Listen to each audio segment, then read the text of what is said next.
dito po sa KNP Mining is paying na paying pa rin po. Kaya naman ay magre-recharge ako ng $30. Ito ibabay ko, no? So, mag-recharge na ako ng $30. Click recharge lang, then 30. So, 2,100 pesos po yan, payment. Kasi nag-expire na po yung aking machine. So, yung $10, valid for 20 days lang yun. Ngayon, $30 naman po yung aking i-recharge. So, ano po tayo? Mararaw tayo sa Gcash. Magpipay lang ako, guys. Guys, mag-ano na ako.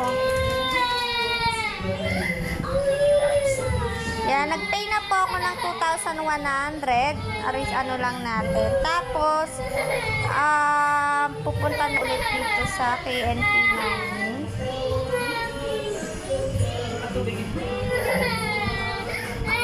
So, yan guys, may $31 na ako. So, magbabay na ako ng machine. Ito.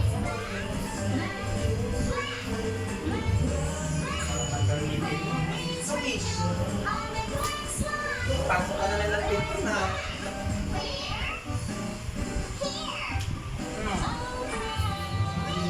So, purchase successful na siya, guys. So, yung $30 ko, valid for 45 days. Then, kikita siya ng $54 in 45 days, no? Ayan. Medyo malaki naman na din yung na-withdraw ko dito sa KNP Mining. So, yung KNP Mining pala, guys, is that,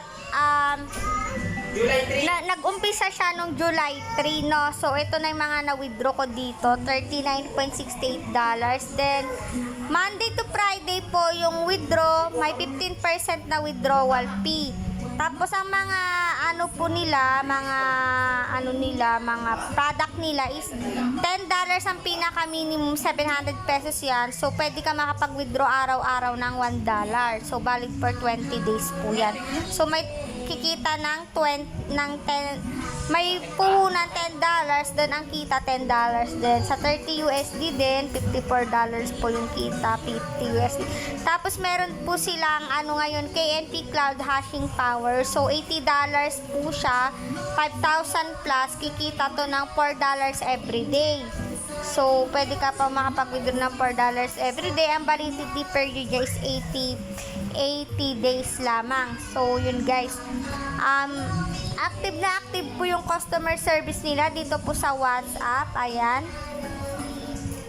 So, since nakapag-recharge na ako guys, is gantong oras mag-aano yung machine nyo guys, mag-earn kung anong oras nyo in-start yung machine.